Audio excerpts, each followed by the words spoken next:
예, 안녕하세요. 저는 단국대학교 포르투갈 브라질어과의 박원복이라고 합니다.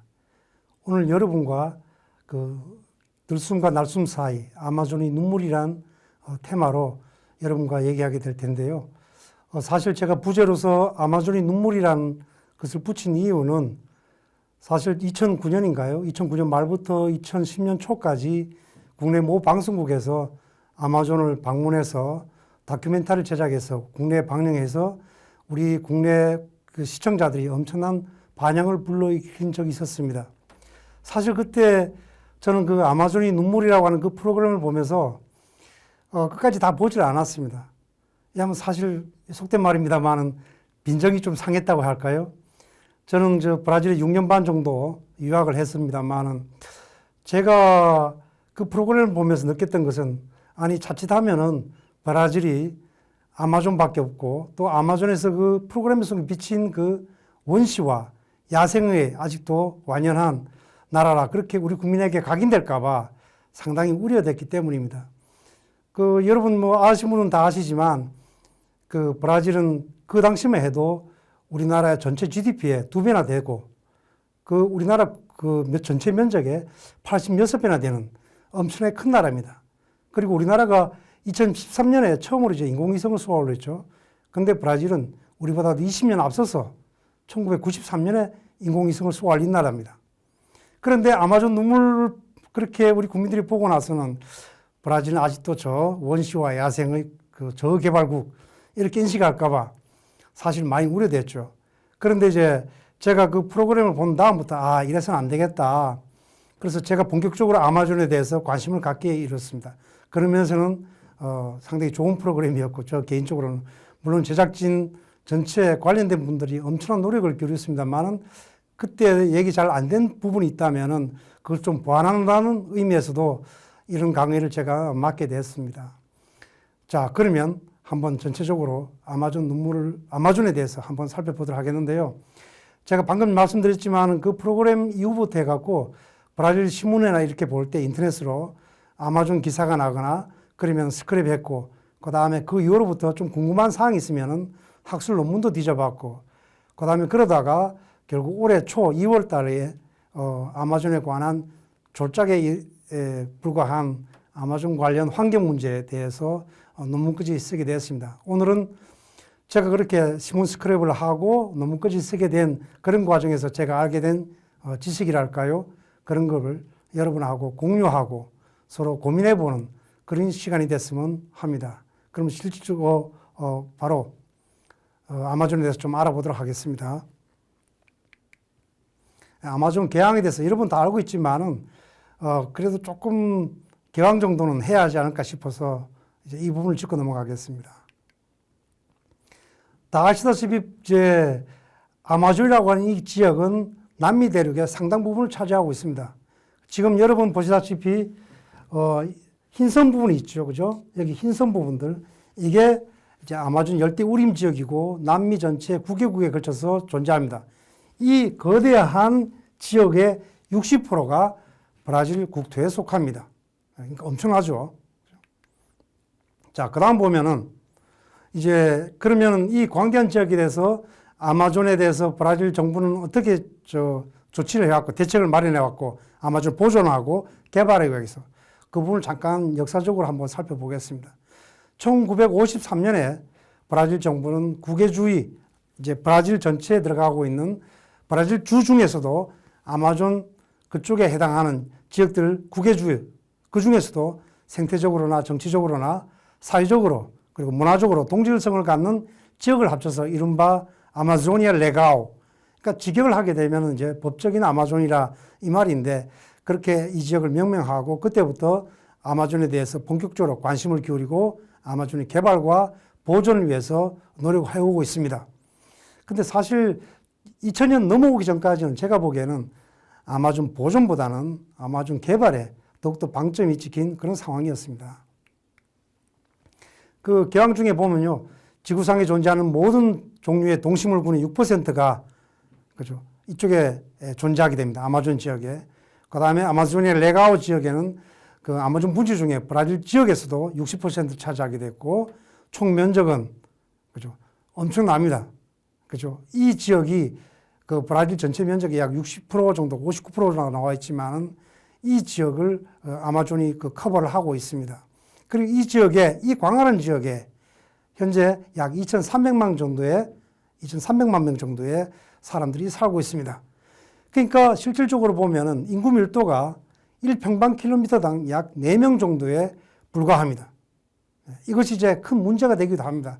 물론 환경 보호 차원에서는 좋을지 모르지만 나중에 자세히 들여다보면 문제가 되는 경우도 있습니다. 그 다음에 아마존 그 규모가 어느 정도인가를 실질적으로 보여주는 것이 그 아마존강 하루 수량이, 그러니까 아마존을 흘러가는 하루 수량이 영국 템즈강의 1년치 수량이 흘러갑니다. 그러니까 어마어마한 거죠.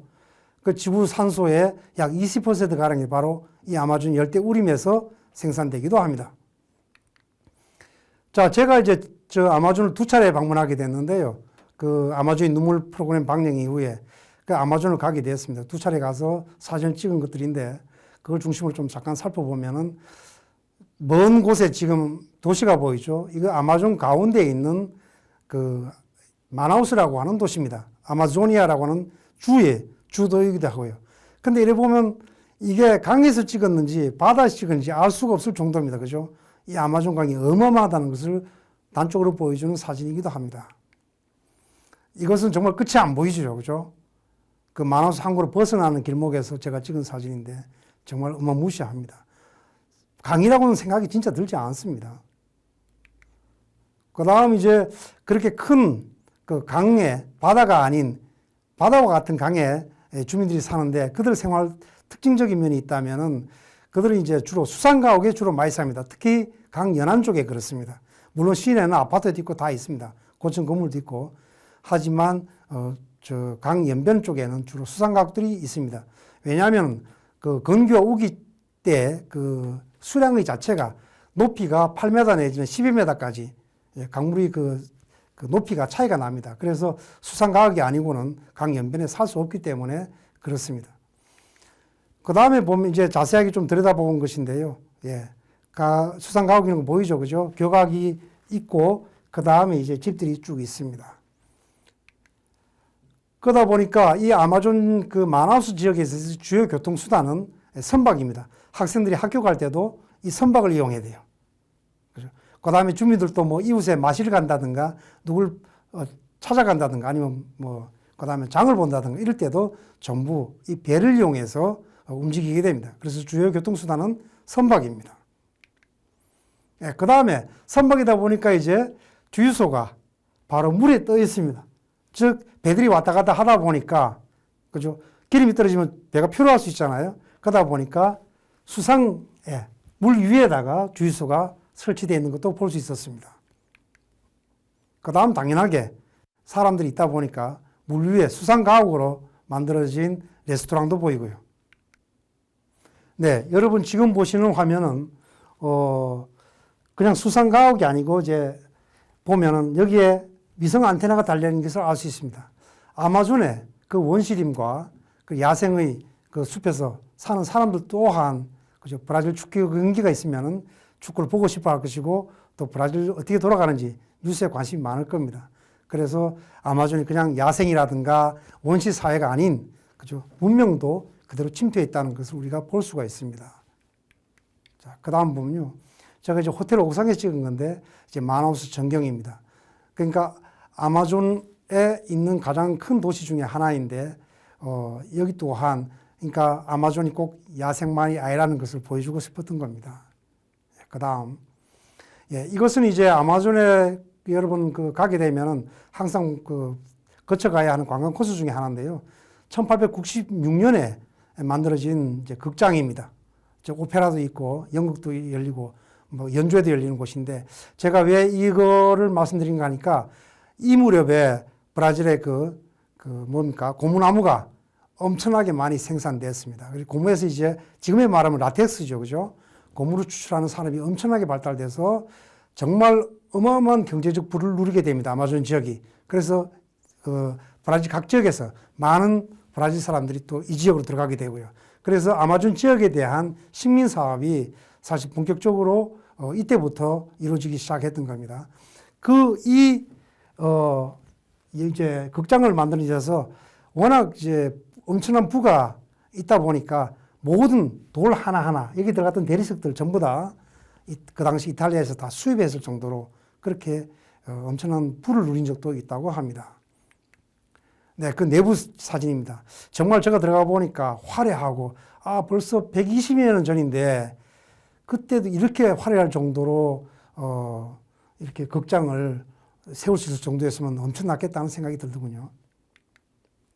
자, 그 다음은 이제 일반 시내의 모습인데요. 이제 비 오는 날이었는데 이 모습은 그렇게 제가 뭐 빈곤을 얘기하려는 게 아니고 사실상 브라질 전역을 돌아다니다 보면은 이렇게 바하카에서 천막을 쳐놓고 간단한 거 과일들이나 음식 이런 걸 파는 걸 볼 수가 있습니다. 아마존 또한 그런 모습을 볼 수 있다는 거죠. 그 인디언만 있는 사회가 아니라는 것입니다. 제가 얘기하고 싶은 것은. 그 다음에 뒤에 보면 이렇게 택시입니다. 택시도 존재하고요. 그 다음 보면 이제 아마존의 주된 먹거리라고 한다면은 물론 마나우스에 우리나라 삼성과 LG 같은 그 가전, 그 다음에 전기 전자 업체들이 공장도 갖고 있습니다만은 아마존이 주된 소득 중에 하나는 관광입니다. 역시. 저도 그 중에 한 명이었고, 일조했고요. 그 다음에 이제 아마존에 있는 이제 빅토리아 해지아라고 하는 건데, 여러분 다른 사람들은 이것이 이제 연꽃이라고 얘기하지만 연꽃꽃이 나긴 합니다. 근데 제가 얘기하고 싶은 것은 뭔가 하니까 여기 굉장히 크다는 겁니다. 지름이 한 1.8m까지 됩니다. 그래서 몸무게가 8kg라든가 한 15kg 정도 되는 꼬마까지도 여기 위에 올라가서 누울 수가 있을 정도입니다. 그 다음 보면 이제 제가 탔던 관광 그 배에서 그 안내자가 그 연꽃을 들어서 뿌리가 어떤지 그 밑바닥을 보여주더군요. 저럴 정도니까 몸무게가 좀 낮은 작은 어린이들은 얼마든지 올라갈 수 있습니다. 네. 그 다음 이제 관광객이 지나가니까 아마존 그 지역에 살던 꼬마 아이들이 따라다니면서 나름대로 뭔가 설명을 또 해요. 그러니까 관광 가이드 비슷한 그런 역할을 하는데 사실 좀 마음이 아팠습니다. 인교들하고 그다음에 흑인들, 백인들하고 생긴 이제 그 사이에 생긴 혼혈입니다. 브라질 사회 전체가 혼혈 국가이지만 특히 이 꼬맹이들을 보면서 제가 굉장히 마음이 아팠습니다. 사실 이들이 주인이었잖아, 그죠? 백인들이 1500년에 들어오기 시작하고 그 다음에 백인들이 플랜테이션 농업으로 브라질을 이제 식민 지배하면서 아프리카 흑인도 들어오게 됐고 그래서 생기는 혼혈들인데 이들이 주인이었는데 지금은 이렇게 관광객이 따라다니면서 나쁘게 말하면 이제 그러니까 나쁘다보다도 다른 말로 하면 구걸하는 그런 생활을 왜 하게 됐을까라는 생각을 하게 됐습니다. 그 다음에 이제 삐라루꾸라고 하는 곡인데요. 제가 너무 놀랐습니다. 이게 중생대부터 존재해온 담소 중에서는 브라질에 있는 담소 중에서는 가장 큰 것 중에 하나라고 합니다.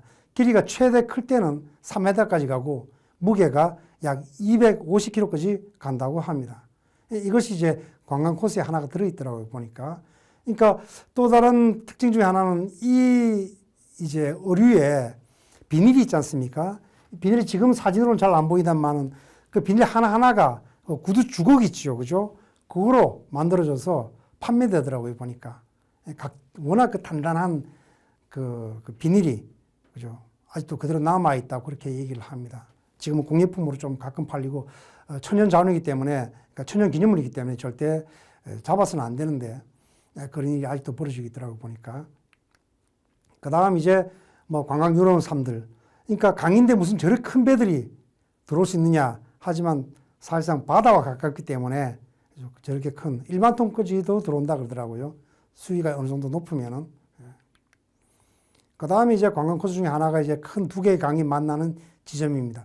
아까 본 마나우스 항구에서 1시간 정도 유람선을 타고 가면 이 지역에 이제 데려다 줍니다. 그러니까 두 개의 강, 검은 네그루 강하고 솔리뇽리스 강이라고 하는 두 개의 강이 서로 합치지 않고 약 1km 정도까지 지속되는 그런 지역이기도 합니다. 그러니까 거무물이 나오는 이유는 수천 년간 그 땅바닥에 퇴적된 것들이 이제 강물 흐름에 따라서 계속 우러져 나오기 때문에 그렇다고 하더군요, 보니까. 자, 간단하게나마 아마존 개항을 살펴봤습니다. 정말 보면은 지구의 허파라고 하는 얘기가 거짓말이 아니라는 것을 충분히 알 수가 있습니다. 그래서 너무나 평온하고. 하지만 어떻게 됐습니까? 작년에도 엄청난 뉴스거리가 됐죠. 아마존의 산불이 거의 2-3달 동안 끓이지 않고 불타고 올랐습니다. 왜 그랬을까 이 말이죠. 우리는 그 문제에 대해서 한번 살펴볼 필요가 있다고 봅니다. 왼쪽 사진을 보면 이쪽은 완전하게 열대우림 그 자체죠. 그런데 이쪽은 이미 완전 벌목이어지고 그래서 계속 지금 산불이 나면서 그죠? 나무들이 사라져가고 있습니다. 과연 지구에 허파할까? 저런 허파라고 한다 할지라도 저렇게 계속 산불이 나가면 그 허파가 어떻게 되겠습니까? 그죠?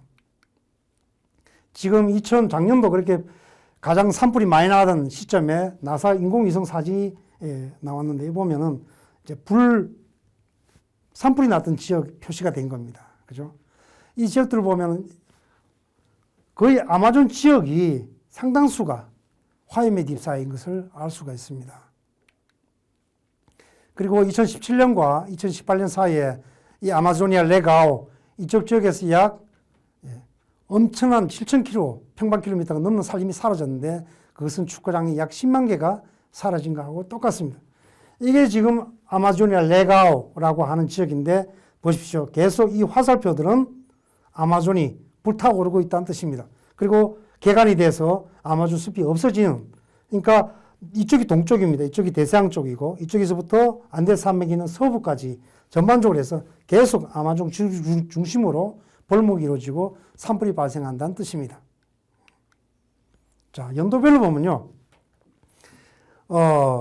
지금 여기서 여러분 눈여겨야 할 부분은 계속 지금 2000년 들어설 때까지는 계속 이제 산림 해수율이 높아집니다.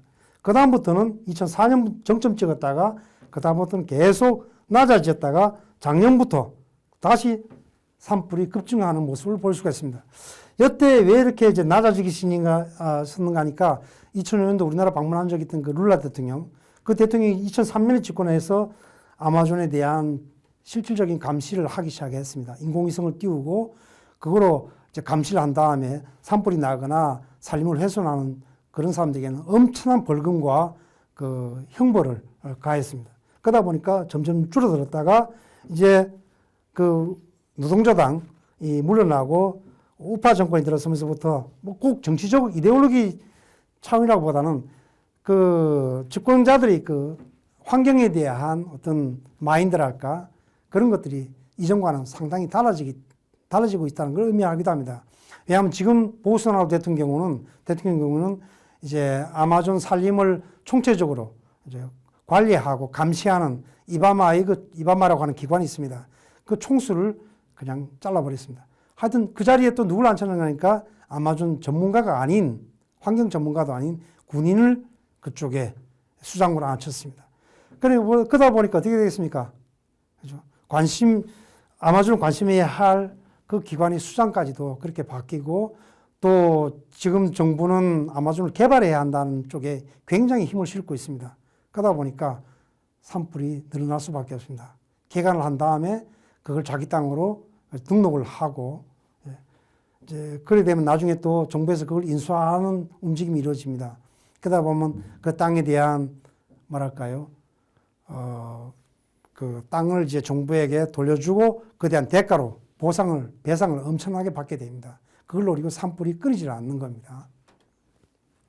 자, 그러면 이제 아마존의 제반 문제를 살펴보도록 하겠습니다. 아마존의 제반 문제는 과연 아마존은 과연 어떤 문제를 안고 있는 것인가? 왜 저렇게 산불이 나고 아마존을 보존해야 한다는 의견과 아마존을 개발해야 한다는 의견이 그렇게 팽팽하고 정권에 따라서 그런 이념의 또 차이에 따라서 아마존이 그렇게 왜 시달려야 하는가? 근본적인 원인이 무엇이고 또 해결점을 찾는다면 그것이 무엇인가를 우리가 잠깐 살펴보도록 하겠습니다. 자, 보십시오. 이게 자료가 조금 지난 자료입니다. 약 12년 자료인데 제가 자료를 뒤져보니까 지금 이때의 상황보다도 더 안 좋아지고 있습니다. 근데 항목별로 구체적인 자료가 아직 나와 있지 않기 때문에 조금 지났지만 아마존 눈물이 나오던 그 시점의 자료를 갖고 여러분과 잠깐 얘기를 나누겠습니다. 치안 문제를 보세요. 브라질 내 살인 범죄율 최고 도시 100개 중에 아마존에 33개 도시가 존재합니다. 즉 3분의 1 정도가 그죠? 아마존에 있는 도시들에서 살인 범죄가 벌어진다는 뜻입니다. 그다음 벌목 문제 보세요. 무분별한 화전과 불법 벌목이 약 95%가 이 아마존 지역에서 발생하고 있습니다. 또한 그 95%가 바로 불법이라는 뜻입니다. 즉 5%만이 정부로부터 공식적인 허가를 받고 벌목을 하고 한다는 뜻입니다. 그 다음에 농업과 목축이 아마존의 브라질 전체의 소의 40%가 아마존에서 방목되고 있습니다. 그 다음에 대두가 약 10%가 집중적으로 경작되고 있고요. 이 환경 문제는 많은 사람들이 얘기합니다만은 비단 브라질만 문제가 아닙니다. 그죠? 왜 대두 얘기를 하느냐? 2012년인가요? 제가 아는 바로는 그때 당시에 중국이 대두 소비가 약 4,400만 톤이라고 하더군요. 그러다가 실질적으로 그러면 중국 자체에서 생산하는 대두는 얼마 정도 되느냐? 약 1,200만 톤. 그러면 약 3,200만 톤은 어떻게 되느냐? 해외에서 수입을 했다는 거죠. 그러다 보니까 해외에 대두, 그러니까 콩이죠.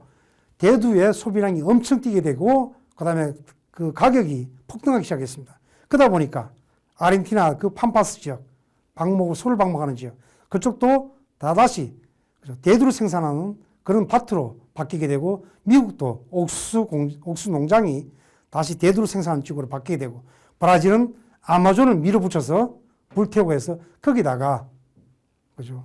소와 더불어서 대두를 생산하는. 그러니까 브라질만의 문제가 아니라는 것이죠. 아마존의 환경 문제라고 따진다면. 그죠? 자, 그 다음. 원주민 인도의 문제도 빼놓을 수가 없습니다. 현재 브라질의 아마존 지역에는 약 180개와 200개 종족의 약 32여만 명의 인디오가 거주한다고 합니다. 그런데 이제 아직도 문명과의 접촉을 피해서 도망다니면서 자신들이 옛날 석기 시대의 그 생활 양식을 유지하는 인디오들도 아직도 다수가 존재한다고 그런 얘기예요. 아직 발견되지 않은 거죠. 쉽게 말하면. 그 다음에 25%가 도시에 거주하고 이들이 상당 부분이 빈민촌이나 수상가옥에 살고 있습니다. 인도들이. 그죠? 그 다음에 인디오 보호구역에 주로 거주하긴 하지만 사금 채취업자나 대농장주들로부터 생명을 위험을 받고 있습니다. 왜냐하면 특히 2003년에 들어선 그 브라질 좌파 정권이 인디오 보호구역을 대폭 확대했습니다. 법으로 인디오들이 이 지역은 인디오 땅이고 인디오들이 생활하는 그런 지역에 대해서 이제 생활이 여의치 않은 인도들 경우, 그죠? 신변 위협을 느끼는 인도들, 이 사람들을 그쪽에 유치했습니다. 그래서 그들이 살아갈 수 있도록 그렇게 법적으로 보호를 해주려고 했습니다. 그런데 아이러니하게도 그 지역에 금이 상당히 많이 났습니다. 그 다음에 아까 전에 봤지만 여러분 그 대두라든가 이런 걸 생산하고자 하는 그 자본가들, 이들이 계속 그 인도들 있는 땅들은 굉장히 좋거든요. 왜냐하면 바로 옆으로 작은 강물줄기가 흐르고 되니까 여기다 농장을 지으면 정말 좋거든요. 그러다 보니까 계속 사금 채취업자들이 들어오게 되고, 그리고 총 들고 들어와서 인도들을 사살해버리고 맙니다. 치안이 왜 안 되느냐? 아까 전에 잠깐 말씀했습니다만 아마존 지역은 1평방킬로미터당 4명이 거주하는 지역입니다.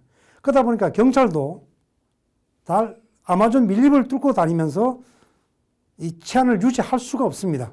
그죠? 어떤 자료를 보니까 20km당 그죠? 한 명의 경찰관이 서 있는 꼴이다. 근데 일반 시내에서는 20km가 가까운 거리지만 아마존의 20km는 그걸 한번 둘러보려면 맨날 며칠이 걸릴 수가 있습니다. 맨날 며칠이. 그죠? 그 다음. 예. 자, 이게 이제 우리가 진짜 고민해야 할 문제 중에 하나입니다. 아까 전에 약 2,300만 명의 사람들이 아마존, 그 광활한 아마존 지역에 살고 있다고 했습니다. 그 시생활을 브라질의 시사주간지인 베자에서 한번 세 개의 그룹으로 기자단을 꾸려서 3개월 정도인가요? 그래 걸쳐서 그 탐사를 한 적이 있더라고요, 보니까. 그 특집으로 한 66페이지 정도에 달하는 내용으로 특집이 나온 적이 있는데 그걸 제가 읽어봤습니다. 보니까 아마존에 살고 있는 사람들, 그 광활한 지역에 약 2,300만 정도 인구만이 살고 있는데 그들 역시도 아까 전에 그 위성 안테나를 봤죠. 이들도 브라질이 어떻게 돌아가고 있는지 그 다음에 축구 경기나 올림픽 월드컵이 열리면 관심이 있을 수밖에 없죠. 그죠? 그런데 그쪽적으로 뭐 케이블이 들어온 것도 아니고 하다 보니까 그나마 경제적 여유가 있는 사람들은 위성 안테나를 답니다. 그런데 TV를 켜기 위해서는 전원이 필요합니다. 전기가. 그죠? 그래서 4시간 정도 TV를 시청하려면은 이 사람들 돈이 없으니까 어떻게 합니까? 거북이 2마리를 잡습니다. 그래서 이걸 팝니다. 그리고 나서 혹은 주유소를 직접 갖다 주기도 해요. 그리고서 디젤 유 1리터를 얻게 됩니다. 거북이 2마리 하려면은 그죠? 예, 좀 더 많이 잡아야겠죠. 그죠? 여유 있게 가져가야겠죠. 그래서 TV를 4시간 정도 하루에 시청한다고 합니다. 거북이를 잡으면 안 됩니다. 천연 보호 동물이기 때문에. 그죠? 근데 이런 식으로 해서 이제 아마존이 황폐화가 시작되는 겁니다. 천연 기물도 잡히게 되고. 그 다음에 집을 지어야겠죠. 창고나 이를 지으려면은 이렇게 흙벽돌이 한 2,000개 정도가 필요하다고 합니다. 그런데 돈이 없다 보니까 악어를 때려잡아서 100kg 정도를 갖다 준다고 합니다. 이를 받은 사람들은 그걸 밀매를 하는 거죠. 그죠? 그래서 이제 그걸로 충당하게 되는데, 자, 그 다음에 그 사람들도 일상생활 하다 보면 술을 마실 때가 있죠. 그죠? 럼주라는 것은 그 사탕수수에서 나오는 그 증류주지요. 그죠? 1리터 정도 구입하려면 2kg 정도의 소금에 절인 물고기, 즉, 삐라루꾸. 브라질 정부에서 법으로 보호하고 있는 그 중생대부터 존재했던 삐라루꾸를 2kg 갖다 줘야 가능합니다. 자, 그 다음 보면은 또 이제 브라질 사람들은 아침에 보면 커피하고 비스켓하고 과일 정도를 먹습니다. 보면 이때는 또 신선한 생선 1kg 정도를 갖다 줘야 하고, 그리고 물물 교환한다는 뜻이죠. 그 다음에 소금 1kg 항상 필요한 거죠. 소금은 생고무 1kg 정도를 갖다 주고, 또 소금에 절여서 햇빛에 말린 고기도 먹어야겠죠. 소고기. 그러려면 약 1kg 정도. 예. 그래서 이걸 위해서는 그 밤 종류인 카스타냐 두 파라, 이걸 약 20kg 정도를 갖다 줘서 물물 교환을 한다고 합니다. 자, 그 다음에 에너지 문제. 조금 전에 잠깐 설명을 드렸습니다만 그 광활한 아마존에 전기가 들어가야지 2,300만 명이 살 수 있을 게 아니겠습니까? 냉장고도 있어야겠고, 그죠? TV도 있어야겠고, 등등 여러 가지가 가전제품이 이제 돌아가려면 전기가 필요한데, 지금까지 보면 약 아마존 전역에 260여 개의 열병합 발전소가 운영되고 있다고 합니다. 그래서 2,300만 명에게 이제 골고루 전기가 돌아가고 있는데, 물론 그것도 터무니없이 부족합니다. 자가 발전을 많이 하고 있는데, 이 열병합 발전소를 구동시키기 위해서는 약 디젤유 소비가 하루당 630만 리터가 들어가고, 여기서 연간 600만 톤의 이산화탄소가 발생한다고 합니다. 연간 600만 톤의 이산화탄소가. 근데 이걸 수치로 따져보니까 성파울시가 약 600만 대 차량이 내뿜는 연간 이산화탄소량의 2배입니다. 성파울시가 이제 서울시보다 큽니다. 인구가 약 1,000만 명 되고, 메트로폴리탄 그 광역시 주변 인공위성 도시까지 다 합치면 2천만 명이 넘습니다. 이들이 차량 한 600만 대가 뿜어내는 것이 연간 탄소량의 2배 정도가 바로 260여 개의 열병합 발전소에서 나오는 이산화탄소량하고 맞먹다는 겁니다. 근데 서울시에 한번 뒤져보니까 작년 말에 서울시에 등록된 차량 수가 약 300만 대 정도예요. 그럼 어떻게 됩니까? 이거 비교해보면 상파울시가 한 2배 정도 되죠. 차량이. 그죠? 그렇다면 연간 이산화탄소량의 4배 정도가 서울시가 뿜어내는, 이 자동차들이 뿜어내는 이산화탄소의 4배 정도가 아마존에서 발생한다는 뜻입니다. 그렇다면 과연 현재 아마존은 우리가 지구의 허파라고 얘기할 수 있나 이 말입니다. 병든 허파겠죠. 그죠? 시급한 어떤 조치가 필요한다는 뜻입니다. 예. 그 다음 또 다른 문제를 본다면 토지 문제인데, 이것은 잘 알려지지 않은 내용인데 한번 잘 보세요. 현재 아마존 토지의 5%만이 소유주가 명확하다는 뜻입니다. 예. 자, 이게 여러 가지 문제를 이제 발생시킵니다. 예를 들면 뭐 밀림 보존과 투자 및 개발 장애라고 이렇게 제가 써놨습니다만, 이 밑에 부분에 나옵니다. 따로 얘기를 할게요. 토지 소유 문제를 폭력과 사일인이 빈발합니다. 왜 그럴까? 지금 아마존을 개발하면 떼돈을 벌게 되는데, 특히 이제 다국적 기업들, 자본가들 이 경우는 그죠? 지금 5%만이 소유주가 명확합니다. 그 나머지는 사실 95%는 정부 소유란 뜻이죠. 근데 정부도 이 지역에 대해서 소유권을 명확하게 등기 처리되어 있지 않습니다. 문제는. 예. 그러다 보니까 너나 나나 먼저 토지 등록을 하게 되면은, 등기를 하게 되면은 자기 땅이 된다는 거죠.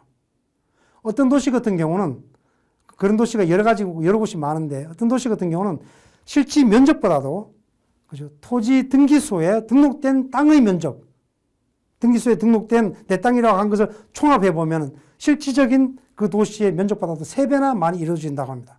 3배나 많다고 해요. 그건 무슨 뜻이냐? 한 지역이 있다면 그 지역에 대한 소유주가 3명, 4명 이렇게 겹쳐 있다는 뜻입니다. 그러다 보니까 그 땅에 대해서 소유권을 두고 폭력이 발생하고 살인이 빈발해지는 겁니다. 그죠? 그러다 보니까 100대 도시 중에 치안 부재가 가장 심각한 100대 도시 중에 33개나 아마존에 몰려 있는 것입니다. 그러다 보니까 또 소유주가 없기 때문에 환경 범죄가 발생해 사법 처리가 되지 않습니다. 왜냐하면 누가 주인지 그죠? 한 명이 아니고 여러 명인데 그걸 이제 가려야겠죠. 그죠? 처벌을 하려면 그게 사실 힘들다는 뜻입니다.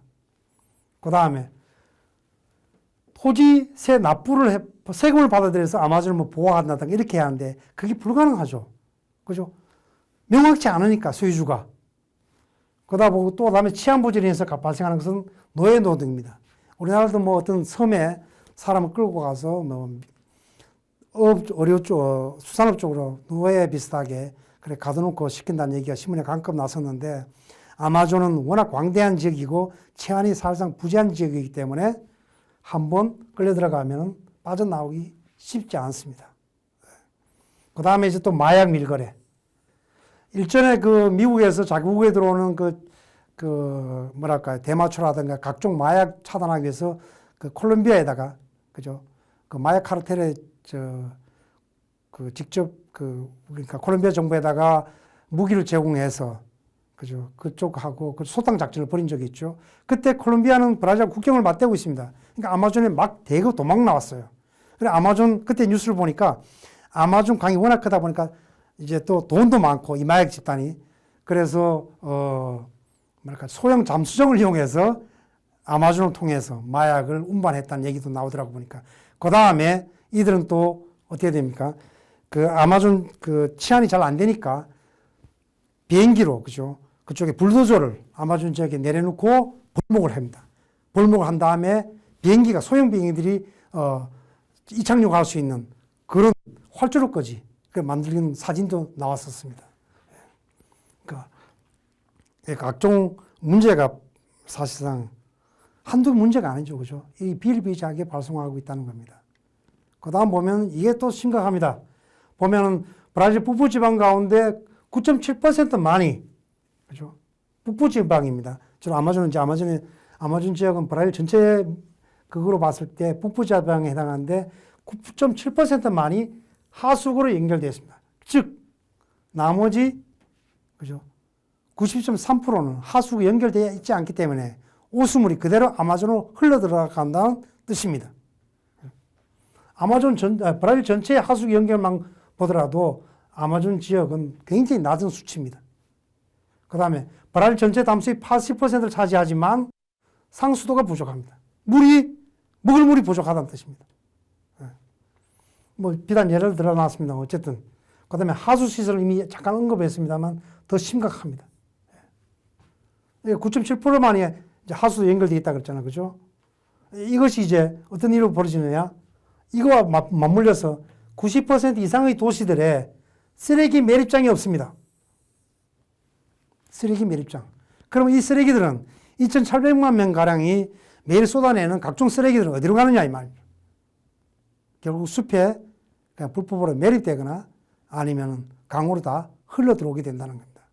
그래서 여러분 아마존 아까 전에 사진 보여준 적이 하나 있습니다만 주로 선박들이 이제 주요 교통수단으로 사용된다고 하는 그 지역을 제가 잠깐 살펴보니까 진짜 강물이 더럽습니다. 물론 네그로강 영향도 있지만 각종 부유물들이 정말 많아요. 그래서 아마존 강 자체도 굉장히 많이 오염되어 있다는 것을 실감할 수가 있었습니다. 자, 그렇다면 아마존은 이제 결론 내보겠습니다. 이제까지 우리가 살펴본 바로는 아마존의 그런 제반 문제를 어떤 식으로 우리가 좀 더 완전하게 해결을 못하더라도 어떻게 바라봐야 하고 어떻게 접근해야 할 것인가, 아마존 문제 해결에 있어서. 그죠? 아까 전에 말씀드린 그 베자지, 그 세계 그룹의 기자를 나눠서 아마존을 직접 조사했던 그 기자단의 결론도 바로 이거였습니다. 아마존의 미래는 여타 도시의 문제와 다를 바가 없더라. 빈민촌, 그 환경 개선, 그 다음에 상하수도 건설, 전기, 그리고 치안 개선 등이 바로 아마존 문제의 해결의 열쇠가 될 것이다. 즉, 인간과 환경의 문제에 있어서 환경만을 생각해서도 안 된다는 것이죠. 한번 여러분 생각해 보세요. 그 광대한 아마존 지역에 골고루 퍼져 있는 2,700만 명의 2,300만 명가량의 그 아마존 인구를 다 소개시키고 다른 지역으로 다 옮긴다고 해서 과연 아마존이 나아질까? 과연 옮길 수는 있을까? 그럴 수가 없죠. 브라질이 그 1888년에 흑인 노예를 해방시켜줬습니다. 노예 신분에서 해방시켜줬습니다. 그때 당시 이런 얘기했죠. 흑인들 다 아프리카로 다시 돈 보내. 근데 흑인들 다 보내고 나면 브라질은 어떻게 되겠습니까? 브라질 아이덴티티 자체의 문제가 됩니다. 브라질은 흑인을 빼고는 얘기할 수가 없습니다. 사회 문화적으로도. 그죠? 여기도 마찬가지. 아마존 문제 해결하기 위해서 그 전에 그 안에 들어서 있는 모든 백인, 흑인, 인디오까지 다 쫓아낼 것인가? 그게 아니라는 거죠. 그죠? 기왕 들어가 있고 어느 정도 훼손이 됐다면 이들에게 올바른 주거 환경을 마련해 주는 것이 어쩌면 현실적인 대안이 될 수 있다는 것입니다. 즉, 아마존의 제반 문제는 환경 문제에 앞서서 인간의 문제라고 그렇게 생각하고 접근해야 한다는 것이 그 기자들의 결론이었고, 저 또한 이에 동의합니다. 브라질 헌법을 보면은 1988년에 제가 브라질 있을 무렵인데 이제 세계에서 가장 모범적인 헌법이라고 그렇게 얘기를 합니다. 거기에 아예 환경 관련된 조항이 따로 나왔습니다. 어느 나라 헌법도 환경이라고 하는 조항을 따로 만들어서 헌법에 넣은 적이 없다고 얘기를 해요. 이때까지만 해도. 모든 사람은 생태적으로 균형을 이룬 환경의 권리를 갖는다. 환경 보세요. 환경 어떤 특정 개인 집단이나 사회계층이 아니고 국민 전체의 공동 이용을 위한 자산이며 건강한 삶의 질에 필수적이다. 따라서 공권력과 국민에게는 현재 세대와 미래 세대, 오로지 현재 문제가 뿐만 아니라 미래 세대도 환경 오염에서 벗어난 그런 풍요로운 질적이고 높은 그런 삶을 구가할 수 있도록 그렇게 하기 위해서 환경을 방어하고 보존할 의무가 있다. 잘 보세요.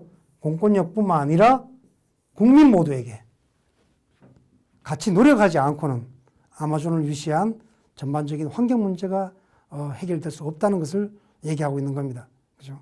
그래서 결론적으로 보면은 아마존은 이렇게 이바마라고 아까 작년에 아마존 환경을 이제 감시하고 정책을 수립하는 기관입니다. 이 공권력과 정부의 노력과 그 다음에 인디들의 권익보호. 권익보호란 것은 지금 이제 브라질 의회에 나와서 인디오 어느 부족의 추장이 나와서 연설하는 겁니다. 그죠? 그리고 중간에 보면 또 인디오들 대표들도 나와 있고요.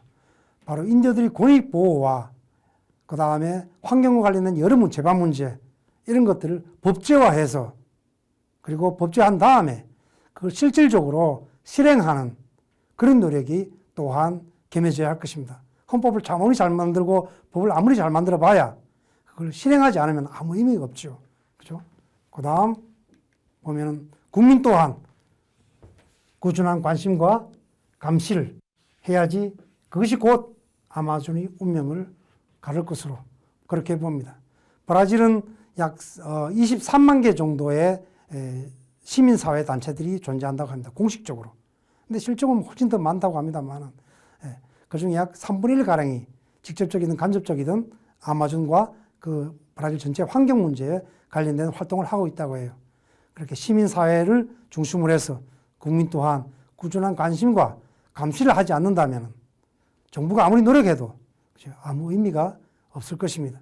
그래서 공권력과 국민 하나하나가 아마존에 대해서 관심을 가질 때 진정한 아마존 문제 해결점이 나타나지 않을까 그런 생각을 해보고 우리나라 또한 그죠? 아마존에 대해서 우리 환경 문제 한번 비교해 가면서 그렇죠? 우리 환경 문제 어느 정도 와 있는가 또 우리의 환경에 대한 우리 국민 의식은 어느 정도 수준인가 라는 것을 고민해보고 다 같이 환경 문제를 고민해야 하지 않을까. 그것은 비록 현재 지금 살고 있는 세대뿐만 아니라 우리 향후 태어나서 계속 우리 대한민국에 살아갈 후세들에게도 반드시 필요한 문제라고 생각합니다. 앞뒤 둘 수 없는 얘기를 많이 했습니다. 그러니까 여러분 잘 들어주셔서 고맙고 감사합니다. 다음 기회에 또 뵐 수 있으면 고맙겠습니다. 감사합니다.